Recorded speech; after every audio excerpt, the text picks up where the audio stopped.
Now comes the main event. The Money in the Bank ladder match. I don't know, because for whatever fucking reason, they decided to do the men's and the women's at the same time. At the WWE headquarters, where they had to fight from the lobby. This is what we were told, people. To fight from the lobby to the roof, scale a ladder, get the briefcases, right? Remember this lobby part. So we go to start this, and all of the competitors, all 6 for the ladies, all 6 for the men, they all get entrances at the headquarters with, like, their music playing and shit. Like, why? What was the purpose of any of that? There was no call for that. That just looked silly. So all the women, they meet in the lobby. The men meet in, like, a weight room. I thought it was supposed to be the lobby. As far as I'm concerned, you lied to me. I'm thinking that all of them are going to start in the lobby, and you're going to get, like, this intertwined mixture of, like, the guys and the women right from the start. You know, maybe getting in each other's way or, you know, something. No, the guys started out in a weight room for whatever fucking reason. So these two matches that are happening in the same match starts off, and Asuka jumps off a balcony right to start with and just takes out everybody. She just jumps in an elevator and she starts heading up. As far as I'm concerned, Asuka pretty much wins already then at that point, you know? But we'll get back to that in a minute. The men start fighting in the weight room. King Corbin, he ends up throwing a weight, destroying a mirror. Bad luck, perhaps. You know, you break a mirror, that's not good. Otis, he ends up putting the weight bar with a bunch of weights on AJ Styles' chest, pinning him to the floor. Rey Mysterio, he's running through the hallways. He ends up going past a bathroom. Brother Love shows up for some unknown fucking reason.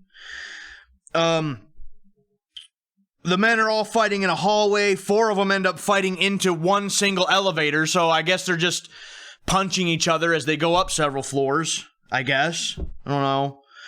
The women, they are fighting up a staircase, and then eventually they all get off the elevators and through the staircases, and they're all in the same area. Asuka gets off the elevator at the same time as everybody else, so somehow she got into an elevator, and these other 5 women made it to the floor that she was going to, up the stairs as they were fighting the whole time.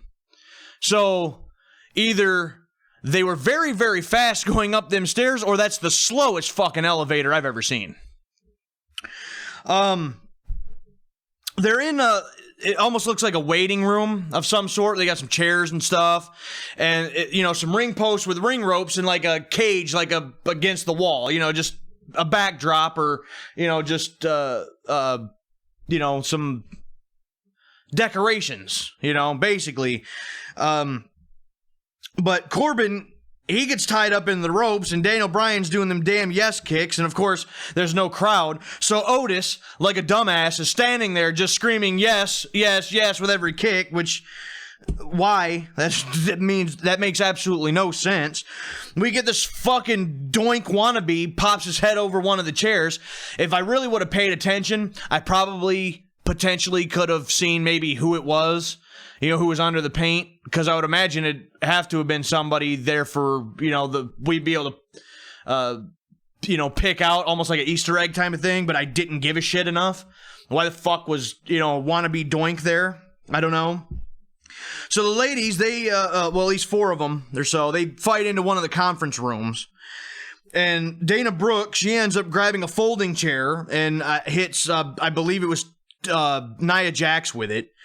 So you got these nice office chairs, surrounding this, big conference room, and yet there's a single folding chair in this room, right? I'm supposed to believe that for no reason? You okay?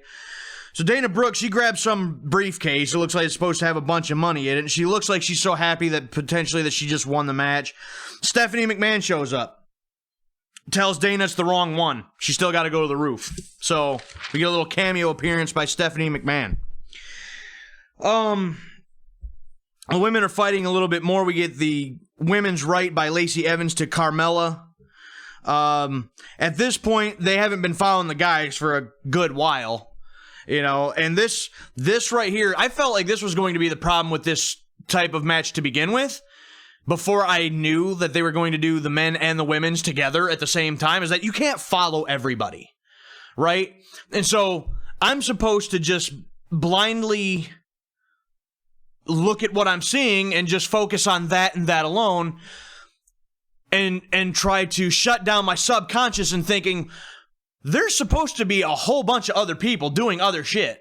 Where the hell are they at and what are they doing? You know? I'm just supposed to ignore all of that. Well, AJ Styles, he's going through one of the hallways. He's looking for Rey Mysterio.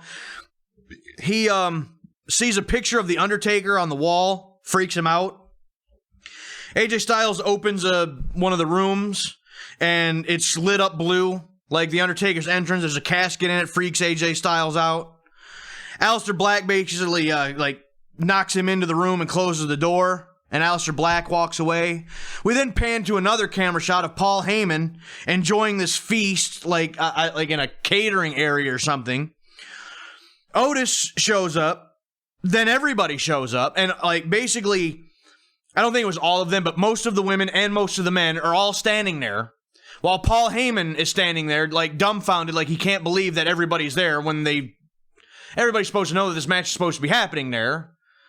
And for some reason, it's in the middle of the night and there's all this food sitting there when there's hardly anybody else around. So none of this is making any sense either. Otis grabs some food, he throws it in Paul Heyman's face, and then all of a sudden we get a food fight between all the men and all the women. Rey Mysterio gets smashed between both Nia Jax and Otis. Carmella's powerbombed through a table by Nia Jax. And at this point, I knew it was going to be ridiculous. I knew this was all going to be a joke. At this point, the only reason that I continued to watch this was to see how much I was going to be able to laugh and how ridiculous it was going to get, because there's no taking any of this seriously. Not even close. There's no way that this is a wrestling match that I'm supposed to believe they're actually fighting for a contract for a world title match. That's not a thing here at this point. Hasn't actually been from the very beginning, quite honestly. Otis, he goes to another room where he finds even more food. He starts stuffing his face some more. Fucking John Laurinaitis shows up. Of all damn people, he gets a pie to the face from Otis. Asuka, she runs into a room where we got some janitor mopping a floor. She's being loud and obnoxious, doing the stupid heel Asuka shit that they're having her do, which is completely dumb. She runs off when all the other ladies start chasing after her. Dana Brooks, she slips on the wet floor and hits the back of her head on the floor. So it's I think she's even out at this point. I don't even think you see Dana Brooke after this. So Daniel Bryan and AJ Styles, they're fighting into a couple of the rooms, and they end up going through a door, and they wind up in Vince McMahon's office. Vince McMahon is sitting there. They fight for another couple seconds, and then they stand there. They look at Vince. Vince tells them basically get the hell out of his office. They straighten up the chairs and walk out of the office. Possibly my favorite part about this entire thing, and I'm not going to get into how I feel about all of this supposed pandemic stuff that's going on right now. But perhaps my favorite moment of this entire fiasco happens right here, where he tells them to get lost. They straighten up his office and leave, and he walks up to his desk. He gets some hand sanitizer. He sanitizes his hands, and then he sits back down. I laughed so hard seeing that. It almost, to me, was almost like a little slap in the face to all of this shit. You know, I thoroughly enjoyed that little moment. I thought it was great. So anyway, a bunch of the guys are fighting in a big conference room at this point. Well, then we pan to the roof where a few of the ladies end up making it to the roof. And these ladies are Nia Jax, Asuka, and Lacey Evans. So Nia, she gets a ladder into the ring, and now all three of these ladies are fighting back and forth to get up the ladder and get the briefcase. My question is, at this point, where the fuck are the men? You know, it's like somehow they were all, to a certain degree, able to about stay together, about on the same floor as everybody else. But now some of the women are on the roof and the guys are nowhere to be seen. So these three ladies, they fight a little bit longer. Well, Asuka, she starts getting up the ladder. Baron Corbin shows up. King Corbin shows up. He goes up the other side of the ladder. King Corbin, for whatever reason, is like trying to like pull Asuka's arm away, like he's trying to stop her from getting the Money in the Bank briefcase. But since the men and the women have their own briefcase to go after, I don't understand why this mattered. I don't understand why he was trying to stop her. It made no sense. Leave her the fuck alone, get your own briefcase. I thought that was... There's no other way to express it, guys. There's no other way for me to say it. It made absolutely no sense at all. Well, then Otis arrives, and, excuse me, I'm jumping ahead of myself a little bit. Asuka, like, slaps and kicks King Corbin off the ladder. She grabs the women's briefcase. Asuka wins the women's portion of the Money in the Bank ladder match. Then, Otis shows up, and all the women are gone. Asuka, who literally just grabbed the women's briefcase, is nowhere in sight. Nia Jax, who was there, is nowhere to be seen. Who the hell was the other one? Lacey Evans, nowhere to be seen. They've all just disappeared into thin air. Okay? We get the stupid caterpillar thing by Otis to King Corbin.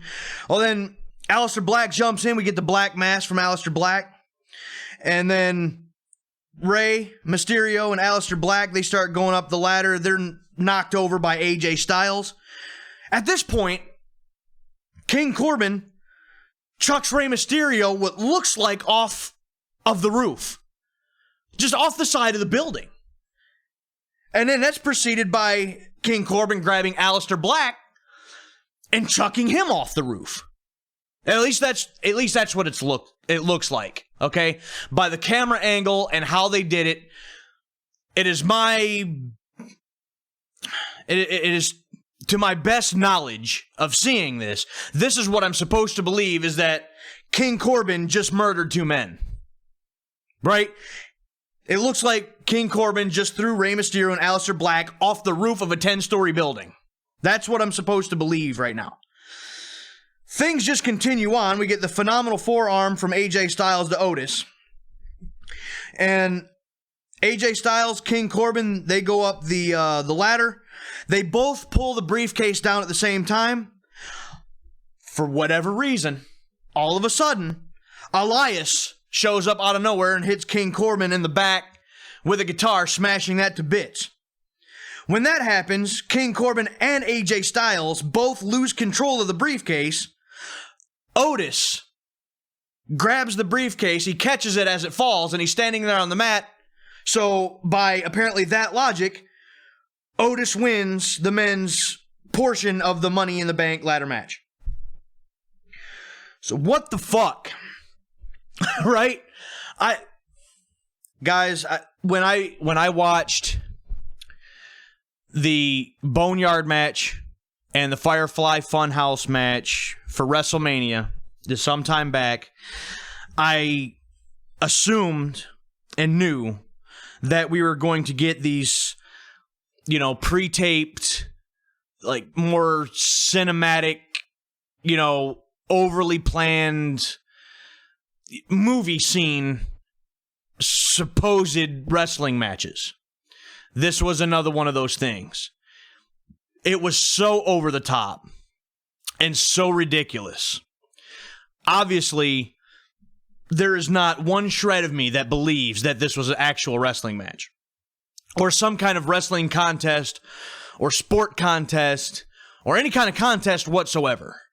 This was just another film scene is what this was. And I'm afraid that this is where things are going. And it it really makes me worried about the future of wrestling or even sports entertainment at this point, seeing a bunch of crap like this. Once Otis grabs he's got the briefcase and they announce that he's the winner of the men's portion of this so-called match, Michael Cole jumps back in on commentary. There's no commentary this whole time, mind you. None. And he goes, well, Otis, he wins the Money in the Bank. Otis is Mr. Money in the Bank. See you later, everybody. There's no mention of the fact that two men just got threw off the roof of a 10-story building. There's nothing. He mentions nothing about any of that. Nobody seems freaked out by this. Nobody is afraid for their safety. Nobody seems to even realize what the hell just happened. Oh, good for Otis. He gets a shot for a title, whenever he seems fit.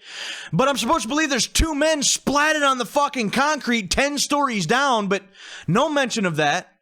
No fear of their safety in your voice. No nothing. No mention. That baffled me. That right there. If I was supposed to take any of this that I had just watched seriously at all, you ruined it with that right there. The fact that two men should have been dead from this, and you don't even acknowledge this, that takes away any kind of credibility or any type of realism that any of this should have had in the first place.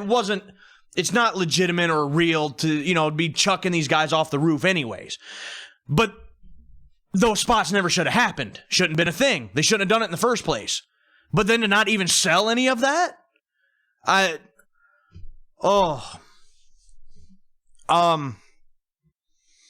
that point, honestly, I was glad that this was the main event. I'm glad that it was over, because after seeing that, I was so infuriated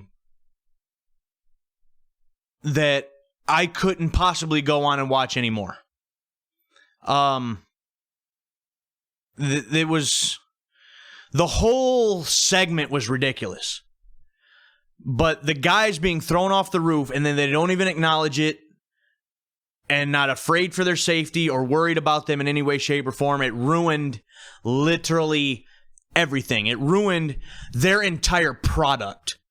It's shit like this that has ruined professional wrestling or sports entertainment or whatever the fuck you want to call it. It has ruined everything.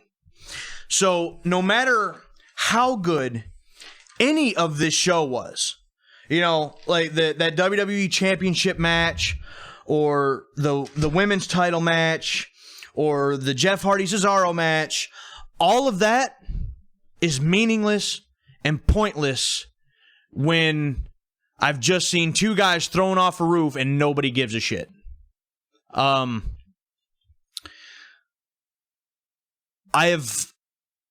I've been trying to hang on to any type of thread of caring about the wrestling / sports entertainment product for a few years now.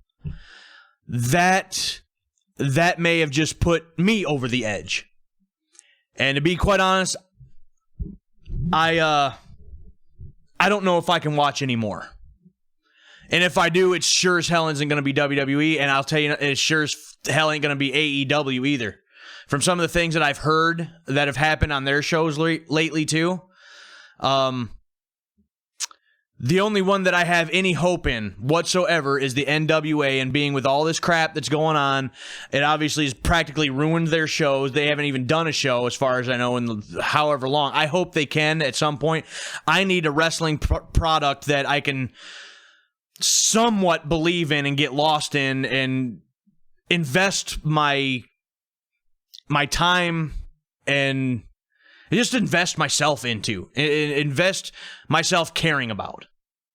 Because WWE, I believe, they've been stretching it for a while. I think this may have been it.